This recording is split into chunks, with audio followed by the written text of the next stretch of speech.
की आयो भा भेणो।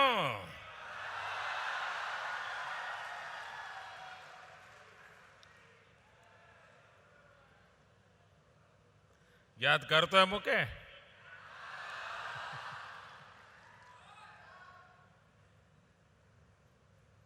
मंच पर विराजमान गुजरात राज्य के मुख्यमंत्री श्रीमान विजय रूपाणी जी, मंत्री परिषद के मेरे साथी श्री नितिन गडकरी जी, पवन राधाकृष्णन जी, मनसुख मांडविया जी,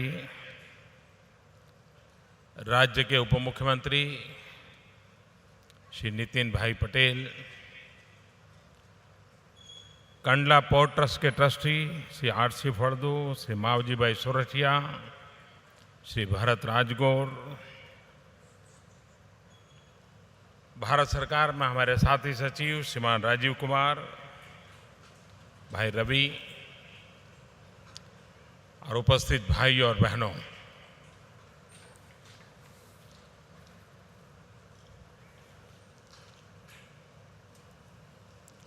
कंडला एक प्रकार से लघु भारत है, मिनी इंडिया है। और आज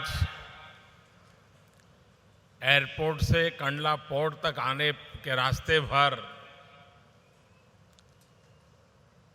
आप सब ने जिस प्रकार से स्वागत सम्मान किया, एक प्रकार से आपने सड़क के दोनों किनारों पर आबेहूब भारत खड़ा कर दिया था।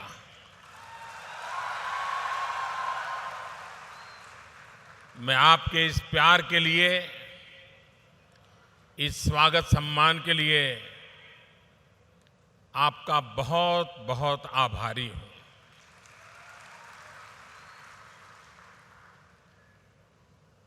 ये शब्दों में कहने की जरूरत नहीं है कि कच्छ के साथ एक मुख्यमंत्री के कार्यकाल के दरमियान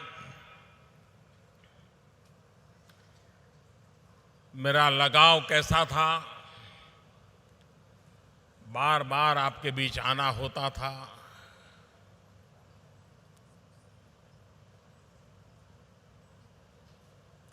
कच्छ की धरती में एक ताकत है।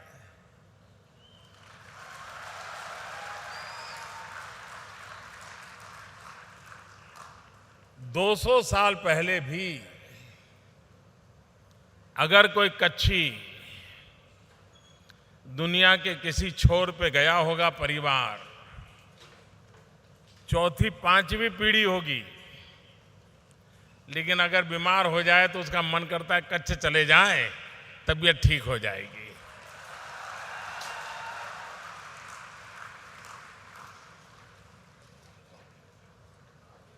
हम कच्छ के लोग पानीदार तो है, पर बिना पानी जिंदगी गुजारते रहे।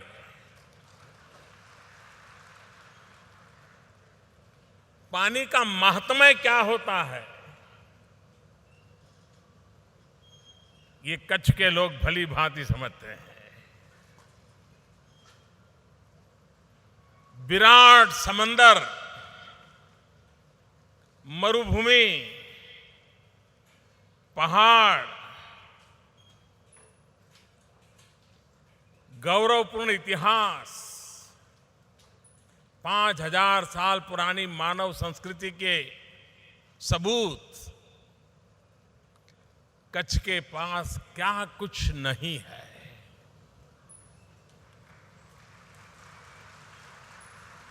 न सिर्फ हिंदुस्तान को, दुनिया को देने की ताकत इस धरती में है और दुनिया को मैग्नेट की तरह आकर्षित करने का सामर्थ्य इस धरती में है।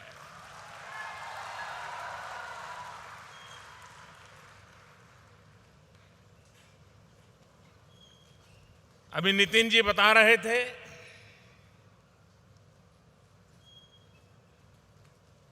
कि आज जो वैश्विक अर्थव्यवस्था का रूप है,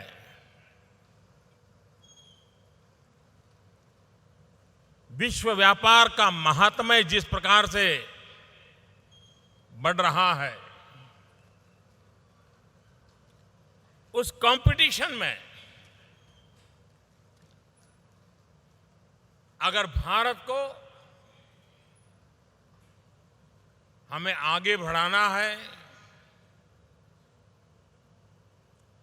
इस वैश्विक अर्थव्यवस्था का लाभ उठाना है, विश्व व्यापार में भारत ने अपनी जगह पक्की करनी है, तो भारत के पास उत्तम से उत्तम व्यवस्था वाले बंदरों का होना बहुत जरूरी है।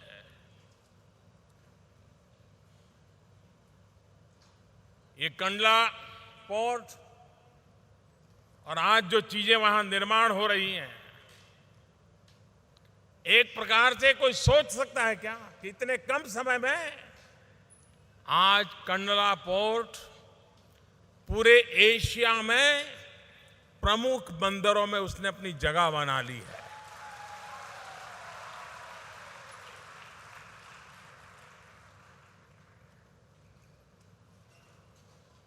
पिछले 1-2 साल में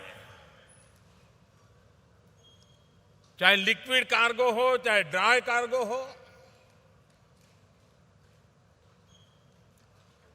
पोर्ट सेक्टर में काम करने वाले हर कोई समझते हैं कि इसका जो ग्रोथ है वो पोर्ट सेक्टर की अर्थनीति को जानने वाले लोगों के लिए बड़ा ही सरप्राइज कर रहा है। ये अचीवमेंट किया है हमने, और धीरे धीरे पोर्ट पर काम करने वाले लोगों को भी लगने लगा है यूनियन चलते हैं, चलते रहेंगे, लेकिन मिलजुल करके अगर हम इस पोर्ट की ताकत को बढ़ाते हैं, एक ताकत है इंफ्रास्ट्रक्चर की, दूसरी ताकत है एफिशिएंसी की, ट्रांसपेरेंसी की, और उससे इतना बड़ा परिणाम देश को मिल सकता है जिसकी हम कल्पना नहीं कर सकते। अभी नितिन जी बता रहे थे ईरान के साथ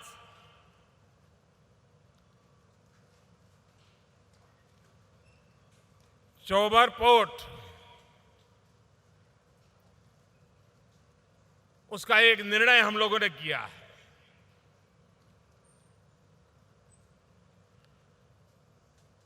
उस पोर्ट का सीधा संबंध कंडला के पोर्ट के साथ आने वाला है।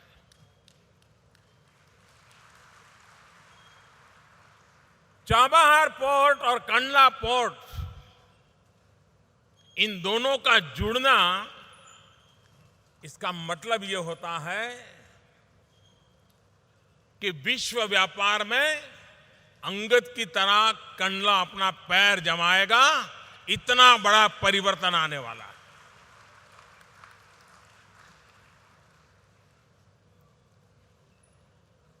आज कंडला पोर्ट को मैकेनाइज करने की दिशा में कुछ कदम उठाए जा रहे हैं। कैपेसिटी बिल्डिंग के लिए 14 और 16 बर्थ के विस्तार और विकास के लिए योजना बन रही है। और बदलते हुए युग में पोर्ट सिटी का कंसेप्ट, डेवलपमेंट का, एक इकोनॉमिकल एक्टिविटी का एक व्यवस्था, उस दिशा में भी योजना बन रही है। ट्रांसपोर्टेशन को बल मिले, और इसलिए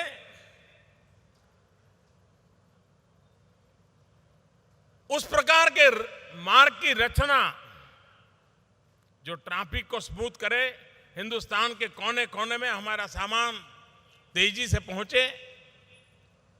जिस प्रकार से समुद्र में टर्न अराउंड टाइम, कोई जहाज आए, खाली हो या भरे, और कितने दिन में आगे चला जाए, इसमें जितना समय कम लगता है उतनी एफिशिएंसी की गणना वैश्विक स्तर पे होती है। आज भारत में उस टर्न अराउंड टाइम को कम करने के लिए हमारे नितिन जी के नेतृत्व में अनेक इनिशिएटिव लिए गए हैं। इस टर्न अराउंड टाइम को कम करने में एक व्यवस्था होती है, पोर्ट से बाहर निकलने के बाद आपके सारे ट्रक्स कितनी तेजी से आगे बढ़ जाते हैं। अगर आगे बॉटलनेक होगा तो टर्न अराउंड टाइम के लिए पोर्ट में कितनी ही टेक्नोलॉजी हम लाएं, रुकावट बनी रहेगी। और इसलिए आपने देखा होगा कि आज कंडला पूरे गुजरात के हिसाब से देखें तो भी एक कोने में एक छोटा सा नगर, देश के हिसाब से तो ध्यान भी नहीं जाए, लेकिन आज कंडला में करीब करीब 1000 करोड़ रुपयों के इन्वेस्टमेंट के प्रोजेक्ट आ रहे हैं।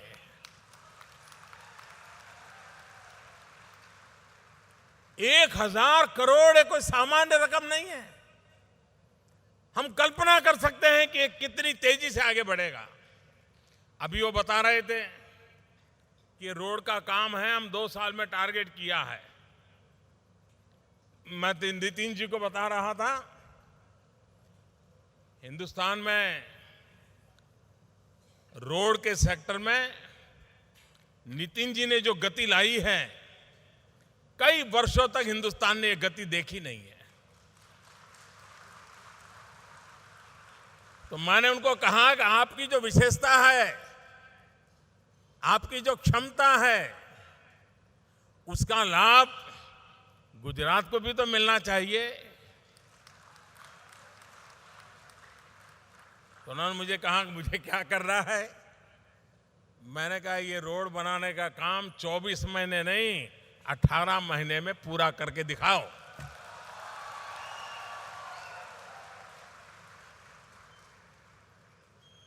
और मुझे विश्वास है नितिन जी को इशारों में कह दे तो भी उस काम को पूरा कर देते हैं। तो मुझे विश्वास है हो जाएगा। आज यहां बाबा साहब आम्बेडकर के नाम से एक कन्वेंशन सेंटर भी बन रहा है, विशाल भूभाग में बन रहा है, यहां के लोगों की आवश्यकता के अनुसार बन रहा है। लेकिन मैंने उसका जो प्लान देखा तो मुझे लगता है शायद रवि बड़े डरते डरते बनाया है। उसको लगता है पता नहीं इतने पैसे कहां से आएंगे, कैसे होगा। तो मैंने नितिन जी को कहा है कि ऐसा छोटा मत करो,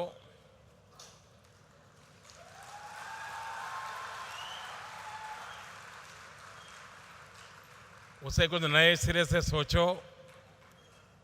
उन्होंने कहा कि मुझे थोड़ा समय दीजिए, मैं सोच करके बताता हूं। तो ये कन्वेंशन सेंटर भी, क्योंकि जिस प्रकार से कच्छ का डेवलपमेंट हुआ रहा है, आज हिंदुस्तान में कोई एक डिस्ट्रिक्ट तेज गति से आगे बढ़ रहा है तो उस डिस्ट्रिक्ट का नाम कच्छ है।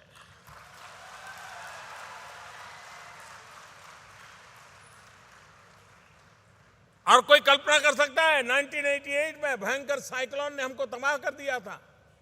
2001 भूकंप ने हमें जमींदोज कर दिया था। लेकिन इस मिस्ट्री की ताकत देखिए, यहां के लोगों की खुमारी देखिए, आज कच्छ फिर से चल पड़ा।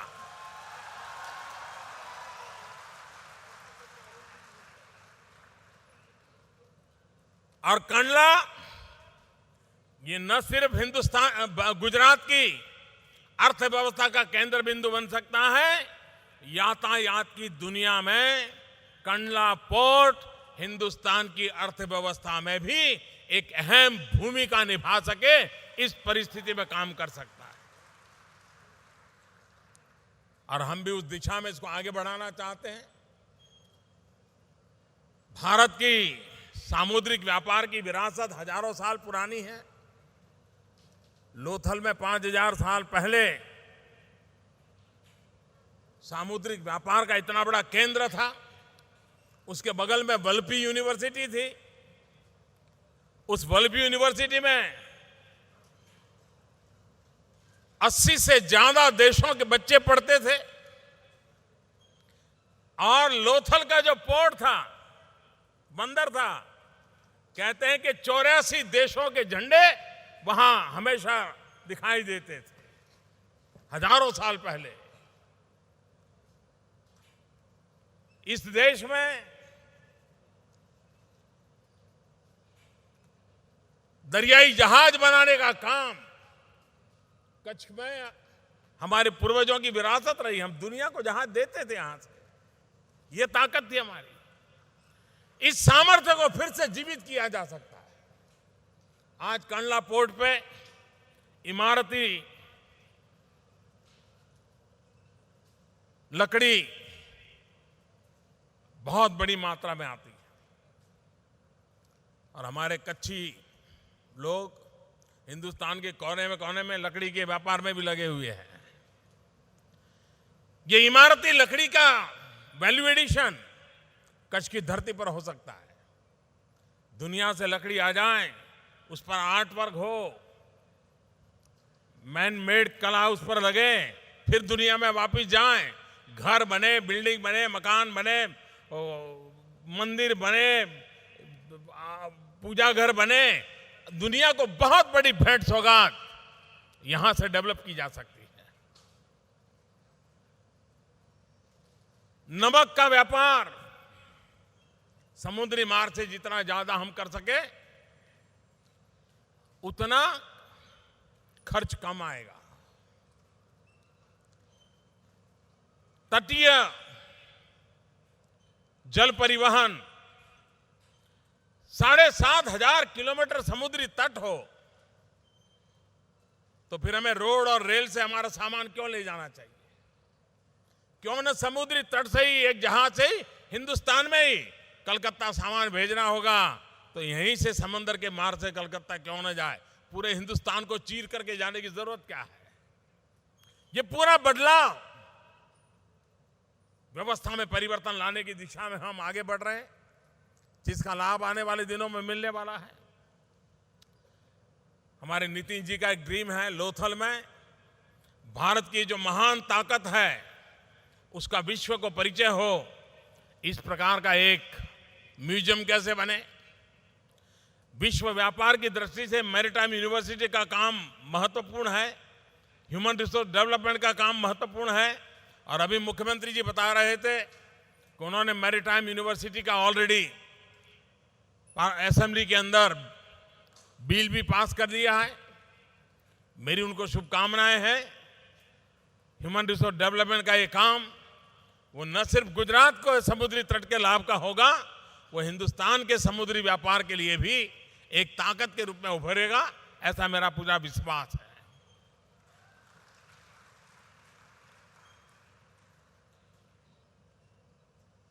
भाइयों बहनों, 2022 भारत की आजादी के 75 साल हो रहे हैं।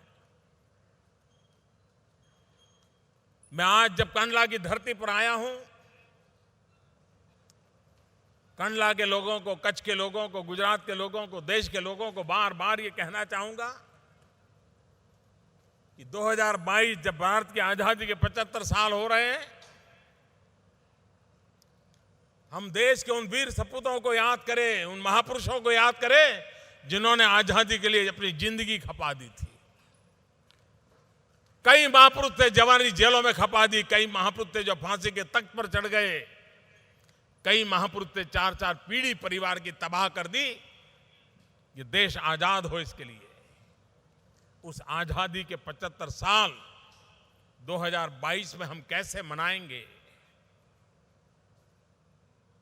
एक नागरिक के नाते हम भी तो संकल्प करें कि हमें आजादी के जंग में लड़ने का मौका नहीं मिला था, लेकिन भारत को दुनिया में सिरमौर बनाने के इस विकास की यात्रा में शरीक होने का हमें सौभाग्य मिला है। हम भी कुछ सकारात्मक करेंगे,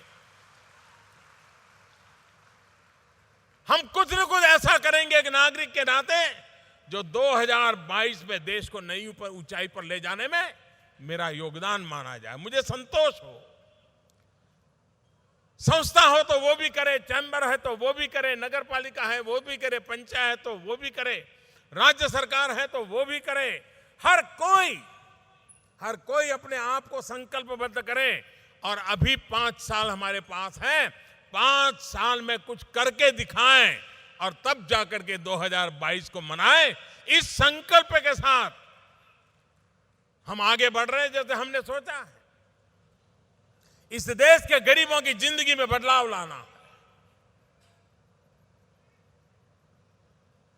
चाहे गैस के चूल्हे का कनेक्शन हो, चाहे गरीब की झोपड़ी में बिजली पहुंचाने का प्रयास हो। 2022 तक हमारा सपना है हिंदुस्तान के गरीब से गरीब परिवार को भी रहने के लिए अपना खुद का घर हो।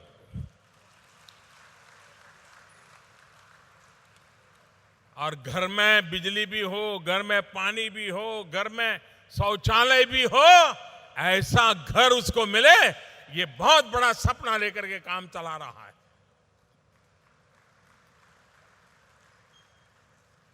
ये वर्ष पंडित दीनदयाल उपाध्याय की जन्म शताब्दी का वर्ष है।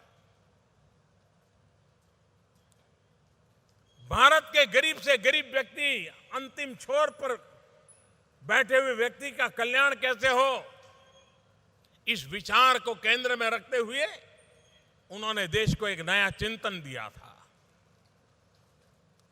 आज देश पंडित दीनदयाल उपाध्याय की जन्मशती मना रहा है। तो मैं कंडला पोर्ट ट्रस्ट को, नितिन जी को, उनके विभाग को एक सुझाव देना चाहता हूं कि क्यों न हम ये कंडला पोर्ट है उसको दीनदयाल पोर्ट ट्रस्ट कंडला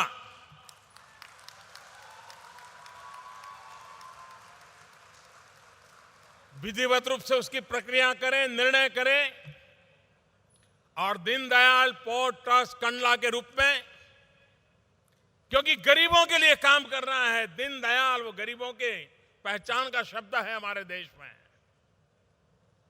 जो दीन दयालु है वो भाव अगर हमारे सामने रहेगा तो हम निरंतर समाज के दबे कुचले, शोषित, पीड़ित, वंचित उनकी जिंदगी में बदलाव लाने के लिए काम कर सकते हैं। मैं फिर एक बार कच्छ की धरती में मुझे फिर एक बार आपके बीच आने का सौभाग्य मिला। आप सब इतनी बड़ी मात्रा में आकर के मुझे आशीर्वाद दिए, इसके लिए मैं आभारी हूं। नितिन जी का आभारी हूं कि इस कार्यक्रम में मुझे शरीक होने का सौभाग्य मिला। बहुत बहुत धन्यवाद। आपके ओजस्वी एवं मार्गदर्शी संबोधन के लिए हृदय तल से आपका आभार प्रकट करते हैं हम सभी। भारत माता की जय जयकार।